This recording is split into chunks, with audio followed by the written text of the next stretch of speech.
Friends, welcome to ETM. நான் உங்கள் Uma. So இந்த வீடியோ பத்தி நம்ம என்ன பார்க்க போறோம் அப்படின்னா, ரீசனிங் PYQ சீரிஸ்ல கிளாஸ் 29 தான் பார்க்க போறோம். ஓகேங்களா? சோ இதுக்கு முன்னாடி இதுல நம்ம 28 கிளாसेस கம்ப்ளீட் பண்ணியாச்சு. அது எல்லாமே ரீசனிங் PYQ சீரிஸ் அப்படிங்கிற பிளேலிஸ்ட்ல இருக்கு.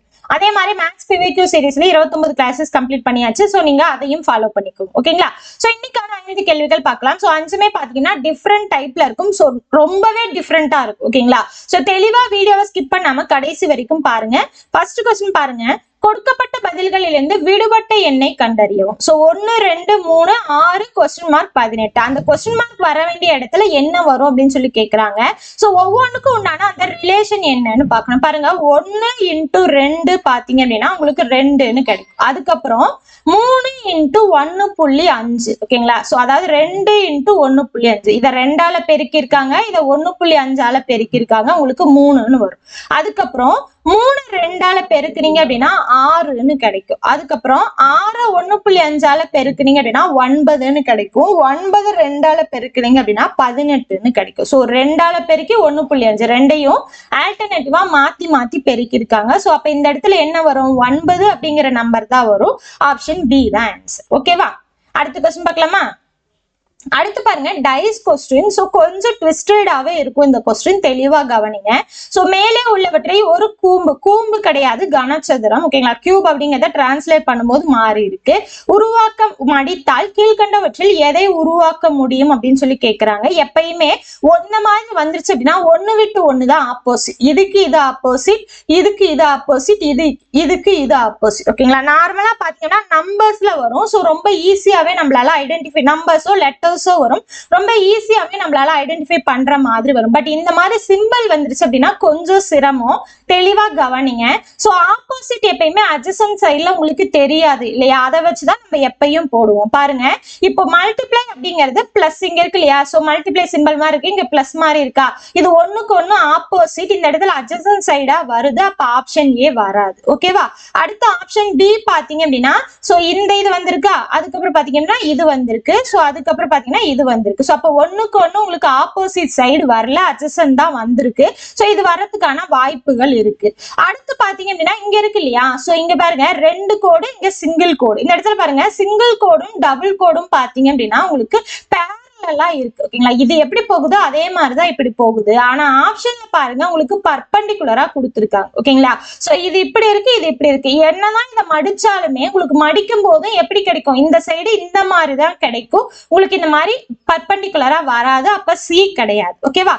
அடுத்து டி பாத்தீங்க அப்படின்னா, சோ இதுலதான் உங்களுக்கு கன்ஃபியூஸ் ஆகும். பாருங்க, ஒன்னொண்ணுமே வேற வேற சைடு தான், ஆப்போசிட் சைடு கிடையாது. சோ பி டியா அப்படிங்கிற மாதிரிதான் கன்ஃபியூஷன் ஆகும். ஓகேங்களா? ஆனா டில பாத்தீங்க அப்படின்னா உங்களுக்கு நல்லா கவனிங்க. இதை மடிக்கும் போது இந்த சைடு இருக்கு இல்லையா? இந்த சைடு இங்க வந்துச்சு அப்படின்னா இதுக்கு பக்கத்துல வர்ற சைடு இதுவா தான் இருக்கும். ஓகேங்களா? பிளஸ் வராது. சோ இந்த இடத்துல இந்த சிம்பிள் வச்ச வராது. இது ஓகே, இது உங்களுக்கு மேல வருது, அதுக்கப்புறம் இது சைடுல வருது அப்படின்னா இதுக்கு பக்கத்துல உங்களுக்கு இந்த சைடு ஆன்டி கிளாக் வைஸ் பார்க்கும்போது இந்த சைடு வரக்கூடியது இந்த மாதிரி கிராஸ் போட்டது தான் வரும், பிளஸ் போட்டது வராது. அப்ப இது கிடையாது. ஓகேங்களா? சோ இதுதான் கொஞ்சம் கன்ஃபியூஸ் ஆகுற விஷயம். சோ இதுக்கான ஆன்சர் பாத்தீங்கன்னா ஆப்ஷன் பி தான். ஓகேங்களா? சோ இது வரைக்கும் நம்பர்ஸ் லெட்டர்ஸ் வந்திருக்கும். சோ ஈஸியாவே கண்டுபிடிச்சிருவோம், அதுல உங்களுக்கு எந்த பிரச்சனையும் வராது இல்லையா? ஆனா இந்த மாதிரி கோடு, இந்த மாதிரி வேற சிம்பிள் போட்டு வருது அப்படின்னா அந்த இடத்துல மட்டும் நம்ம கவனிக்கணும். ஏன்னா கொஞ்சம் தான் வித்தியாசம். ஏன்னா இந்த மூணுமே பாத்தீங்கன்னா ஒண்ணுக்கு ஒண்ணு ஆப்போசிட் சைடு கிடையாது, எல்லாமே அட்ஜசன்ட் சைடு தான். அட்ஜசன்ட் சைட்லயே அவங்க பர்பெண்டிகுலராகவும் இந்த மாதிரி மாத்தி சிம்பிளும் கொடுத்துட்டாங்க அப்படின்னா எப்படி கண்டுபிடிக்கிறது அப்படிங்கிறது இருக்கு இல்லையா? சோ நமக்கு பார்த்த உடனே ஈஸியா ஐடென்டிஃபை பண்ற மாதிரி தெரிஞ்சிருக்கணும். சோ இந்த மாதிரி டிஃப்ரெண்டாவும் கேள்விகள் கேட்கறாங்க. தெளிவா இந்த மாதிரி டைஸ் வந்துச்சுன்னா தெளிவா பார்த்து போடுங்க. ஓகேங்களா? அடுத்த क्वेश्चन பார்க்கலாமா? அடுத்து பாருங்க, ரீனா மற்றும் உஷாவின் தற்போதைய வயதுகள் முறையே 24 வருடங்கள் மற்றும் 36 வருடங்கள் எனில் 8 ஆண்டுகளுக்கு முன்பு உஷா மற்றும் ரீனாவின் வயதுகளின் விகிதம் என்னவாக இருந்திருக்கும்? சோ ரீனா உஷா என்ன கொடுத்திருக்காங்க? 24 வருஷம் 36 வருஷம் கொடுத்திருக்காங்க. 8 வருஷத்துக்கு முன்னாடி அப்படிங்கறதால 2 பேருக்குமே 8 வயசு கம்மியா இருந்திருக்கும். ஓகேங்களா? சோ அப்ப ஒவ்வொன்றுல இருந்து 8 கழிங்க. 24ல இருந்து 8 போச்சுன்னா 16, 36ல இருந்து 8 போச்சுன்னா 28. ஓகேங்களா?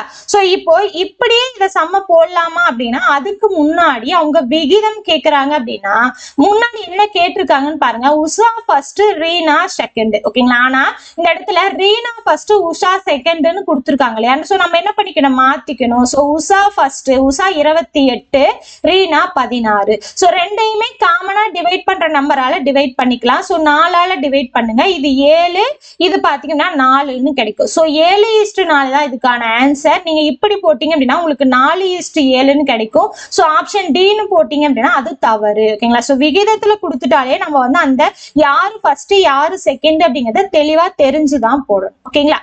அடுத்த கொஸ்டின் பார்க்கலாமா? அடுத்த கொஸ்டின் பாருங்க. சோ இது பாத்தீங்க அப்படின்னா நம்ம பிளட் ரிலேஷன்ல போடுவோம் இல்லையா, அதுதான். ஓகேங்களா? சோ ஒவ்வொன்றுக்கும் என்ன கொடுத்துருக்காங்க அப்படிங்கறத தெளிவா கவனிங்க. சோ பாருங்க, சிம்பிள் கொடுத்துட்டு அதுக்கு உண்டான அந்த இது கொடுத்துருக்காங்க பாருங்க. ஸ்கொயர் எதுக்கு போடுவோம், ஆண் அப்படின்னா ஸ்கொயர், பெண் அப்படின்னா சர்க்கிள் இல்லையா? அப்ப இயல்பான ஆண் அப்படிங்கிறது தான் இந்த ஸ்கொயருக்கான மீனிங். இந்த ஸ்கொயரும் சர்க்கிளும் ஒரு கோடால ஜாயிண்ட் ஆயிருக்கு அப்படின்னா என்ன அர்த்தம், ஒண்ணு பிரதர் சிஸ்டரா இருக்கலாம், இல்ல ஃப்ரெண்டா கூட இருக்கலாம். அப்ப பக்கவாட்டுல வர்றதை நம்ம போடுவோம் இல்லையா? அப்ப ஆண் பெண் இணைப்பு தான். ஓகேவா? சோ அது வந்து நமக்கு என்னன்னு தெரியாது. பட் 2 கோடு போட்டாங்க அப்படின்னா என்ன அர்த்தம், 2 பேரும் ஹஸ்பண்ட் அண்ட் ஒய்ஃப்னு அர்த்தம். அப்ப நெருங்கிய உறவு, திருமணம்னு அர்த்தம். சோ மீதி இருக்கிறது என்ன, ஒண்ணுதான் இருக்கு. அப்ப இதுக்கு இதுதான் ஆன்சர். ஓகேங்களா? சோ இதுக்கான ஆன்சர் என்ன வரும் பாருங்க, 4, 2, 1, 3. சோ ஆப்ஷன் ஏ தான் ஆன்சர். ஓகேங்களா? சோ இதை வந்து நம்ம சம்மா தான் போட்டிருப்போம். பட் அவங்க என்ன பண்ணிட்டாங்க, இதையே ஒரு கொஸ்டினா கேட்டிருக்காங்க. சோ தெளிவா கவனிச்சுதான் நீங்க போடணும். ஓகேங்களா? அப்ப சர்க்கிள் போட்டு உள்ள டாட் வச்சோம் அப்படின்னா பால் இணைந்த ஒடுங்கு பண்புடைய தாங்கிகள் அப்படின்னு பொருள். ஓகேங்களா? சோ இதை மட்டும் நம்ம பார்த்திருக்க மாட்டோம். சோ தெளிவா கவனிச்சுக்கோங்க. அடுத்த கொஸ்டின், கடைசி கொஸ்டின், ரொம்ப ரொம்ப சிம்பிளான கொஸ்டின். ஓகேங்களா? சோ அதாவது ஒரு நபருக்கு வேலை கிடைப்பதற்கான நிகழ்தகவு x/3, வேலை கிடைக்காமல் இருப்பதற்கான நிகழ்தகவு 2/3 எனில் x இன் மதிப்பு. சோ நிகழ்தகவு ப்ராபபிலிட்டியில வரக்கூடியது. சோ ஒரு நிகழ்ச்சி நடப்பதற்கான நிகழ்தகவு, நடக்காமல் இருப்பதற்கான நிகழ்தகவு, ரெண்டையும் கூட்டினீங்க அப்படின்னா ஆன்சர் 1. ஓகேங்களா? சோ இதுதான் பாத்தீங்க அப்படின்னா ஃபார்முலா. சோ ரொம்ப சிம்பிள். இந்த இடத்துல நடப்பதற்கான நிகழ்தகவு x/3, நடக்காமல் இருப்பதற்கான நிகழ்தகவு 2/3. இது ரெண்டையும் கூட்டினா ஆன்சர் 1. இதை வச்சு நீங்க எக்ஸோட வேல்யூ ஈஸியா கண்டுபிடிச்சுக்கலாம். பாருங்க, கீழே ரெண்டுமே 3 தான் இருக்கு, மேல இருக்கிறது அப்படியே கூட்டிக்கோங்க, ஈக்குவல் டு 1ன்னு வரும். ஓகேவா? சோ இந்த 3 ஈக்குவேஷன் கிராஸ் பண்ணா மல்டிப்ளைல போகும். சோ 1 × 3 3. x ஈக்குவல் டு இந்த 2 ஈக்குவேஷன் கிராஸ் பண்ணா மைனஸ்ல போகும். சோ 3ல இருந்து 2 கழிச்சிங்க அப்படின்னா 1ன்னு கிடைக்கும். சோ இதுக்கான ஆன்சர் பாத்தீங்க அப்படின்னா ஆப்ஷன் பி 1 தான் ஆன்சர். ஓகேங்களா? உங்களுக்கு தெரிஞ்சிருக்க வேண்டிய விஷயம் என்னன்னா இது 1 தான். வேலை ஒரு நிகழ்ச்சி நடப்பதற்கான நிகழ்தகவு, நடக்காமல் இருப்பதற்கான நிகழ்தகவு, ரெண்டையும் கூட்டினீங்கன்னா ஆன்சர் 1. அதை வச்சுதான் நீங்க அவங்க கொடுத்துக்கிறத வச்சு நீங்க போடணும். ஓகேங்களா? ரொம்ப ரொம்ப சிம்பிளானதா, தெளிவா படிச்சுக்கலாம். சோ ஒவ்வொன்றுமே ஒவ்வொரு டைப்ல இருந்து டிஃப்ரெண்டான கொஸ்டின் தான் எடுத்து வந்திருக்கேன். சோ கண்டிப்பா உங்களுக்கு யூஸ்ஃபுல்லா இருந்திருக்கும். எந்த அளவுக்கு யூஸ்ஃபுல்லா இருந்துன்னு சொல்லிட்டு கமெண்ட் பாக்ஸ்ல கமெண்ட் பண்ணுங்க. யூஸ்ஃபுல்லா இருந்தது அப்படின்னா உங்களோட ஃப்ரெண்ட்ஸுக்கும் ஷேர் பண்ணுங்க, லைக் பண்ணுங்க. இது வரைக்கும் நம்மளோட சேனல் சப்ஸ்கிரைப் பண்ணல அப்படின்னா சப்ஸ்கிரைப் பண்ணி சப்போர்ட் பண்ணுங்க. தேங்க்யூ.